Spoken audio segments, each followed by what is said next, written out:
Mark, so what are we going to do now? We've got the computer all hooked up. We've got the board in the case. We've got our power supply in the case. And we got this beautiful looking Gigabyte board. This is really super nice. A G1 killer. So let me kind of explain real quickly what we did before we got to this step. Okay. So it's very simple if you've never built a system before.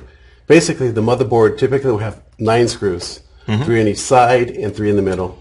You align it properly, screw them down, and then you will attach the power supply cable. The large one goes here, and then there's a small either 6 or 8 pin that sits over here, which is powering the CPU.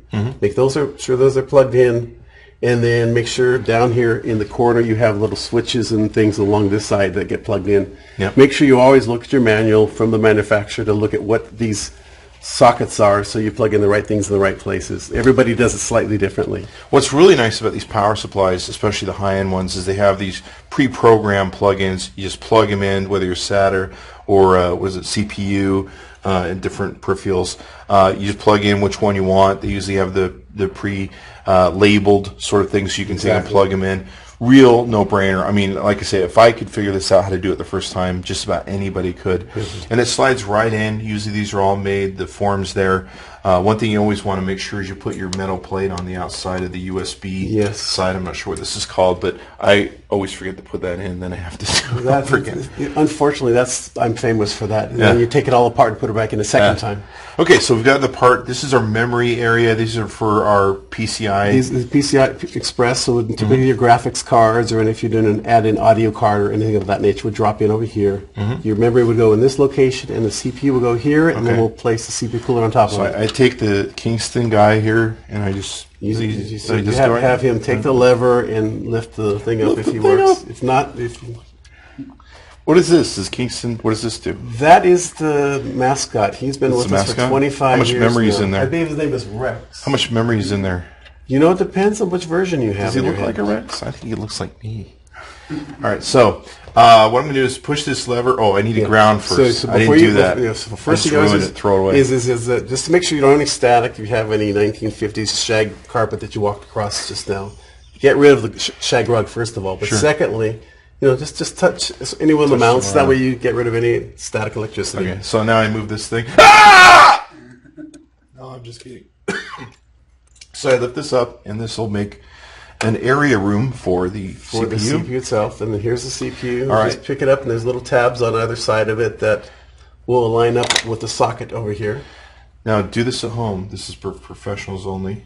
Yeah, be careful that when you put it in there that you don't bend the pins in the socket. I'm not trying to put any pressure on you. Don't put any pressure on me. Don't put any pressure on me. If you bend the pins, it may not work anymore. But it worked fine before you got here. So nurse, we'll see what happens. Nurse, suture. I don't know that I can really do this. Let's see. Am I doing it? You're doing it perfectly. There's only one way to do it. There's no way to make a mistake. That's what. Never mind. That's perfect. Okay. Almost. Oh, now it's perfect. I think it's ready. You may not want to do that to your finger, but that's okay. You might have a little grease spot now. Oh, well, I do. Souvenir, actually. Yeah. Souvenir. All right, that's permanent. Yeah, just make sure it's in perfectly, which is that. And it fit right into the area. There's only one way to do it. It was really. This is easier than I thought. And then you want to lift the lever up. Okay, you want to lift the lever up and hook it underneath that nut right there. Let me get my finger out of the way so you can see the sliding of the nut lever. And then this goes around there. And the CPU is now installed. Step 1. Bada bing! Got a deal. All right, I'm out of here. See. All right, thank you for coming. All right. Next step is not complicated, but a little more to it. So now we have the CPU cooler. Now let's look at this. Hold on. Look at this. Look at this. This thing. Now, can I hook this up to my washer? This will act like a water heater. This came out of your VW bug. This did actually. Yeah. So this one here. That is going to cool that little thing. It's going to cool the CPU. So basically, we want to line it up. How hot is it going to get?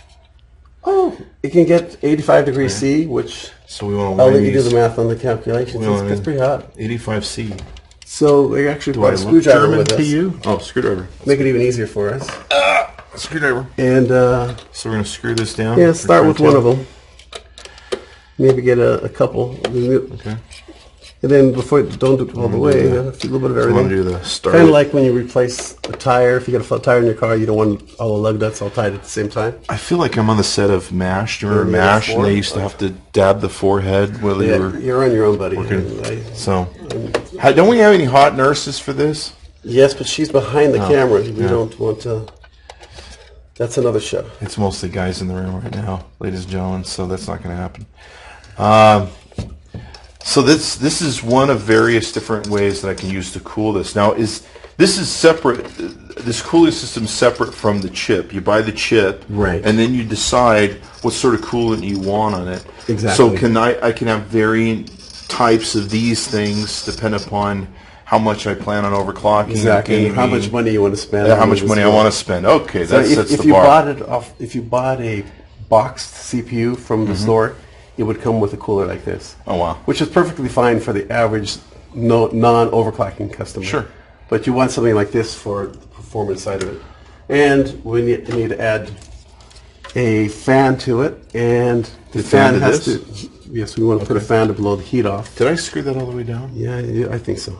I don't think. Did you do it? I finished it off while Okay, you were talking, so I finished. I was babbling. It's okay. Okay. So what you want to do is you want to plug in the CPU fan in that white 4-prong socket down on the bottom of the motherboard. White 4-prong socket, and I always have to make sure I get the right. And the reason why you want to use that particular one is the computer, when it boots up, wants to make sure a fan is spinning so that the CPU doesn't burn up and explode on you. That wasn't the right way. Oh, the other way. go The other way. All right.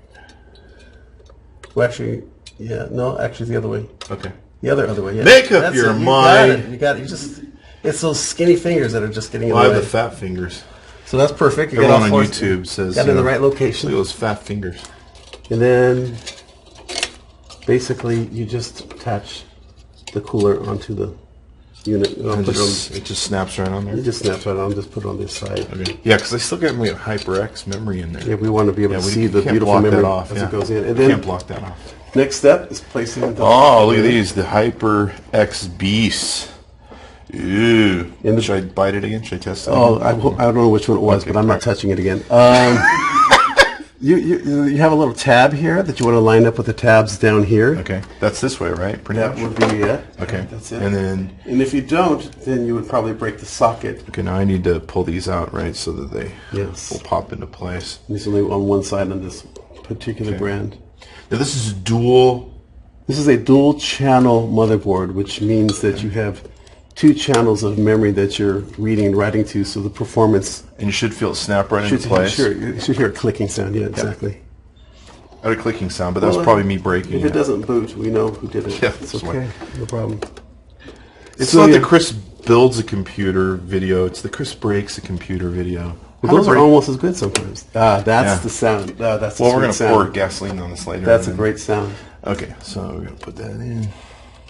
We'll have to make sure the 3rd story door is open so you can get up there. So we can throw it out the thing because, let's see, I'm not quite in the slot. I'm missing the hole. All right, there we go. I think we got... Click. Yep. That's a sweet There you sound. go. Remember the old days when you have to put them in sideways? Remember that? You'd have to put them in kind of in the diagonal. Yeah, now crazy days. some of these boards have 8 sockets, so you can actually plug in 64 gig, which is a crazy amount of memory, but it can be done. Yep. So there we go. I think we got it in. Click. And we got our Sound. HyperX Beast in.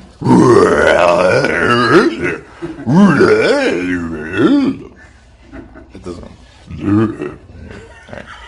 So, in the box, we got everything we need, except we still need the SSD. Oh yeah, we need that. So what we can We're just not going to go far without the No, hard it's not drive. going to Huh? boot up probably without it. So what we do is just snap it in place, and got then the we'll slide flip in. it over, and we'll add the 2 cables on the backside. Okay, we'll do it on the back side. Then we got And- USB 3.0s there. Some extra ones. These are really actually. cool, these locking things. These are really neat. These are one of the things you find with these great custom Makes cases. it a lot easier to get Yeah. things in and out. Add So easy. You don't have to. I remember the old days where you used to have to screw down the side. This is the great thing about building your own computer. It's so flipping easy now. You plug stuff in, boom, whack, put it in. You got a hard drive, smack your plugs in, away you go. Perfect. Sweet. So what we'll want to do is we'll see whether we can flip it around and still be on camera. Okay. And Oh, you actually need that, huh? basically I'll hold it. we want to plug in the power. It has a little tab on the side. Wait, this is your job. Okay. All right. I don't want to take the fun away Okay, from go ahead you. and pick it up for 1 second. I got it. Put that in there. It's all yours. All right. This is so much fun. because the computer is going to be so awesome when it's done. I'm going to use it to launch space shuttles into space, and then I need a power cable. That would be the data cable. Is that data? Am I doing it right? Yep, perfect. Okay. I broke it. She's good. All right, and it's that easy. And that's it. I think we can actually plug it in and see if it turns on. Let's do that. Let's do it. Okay.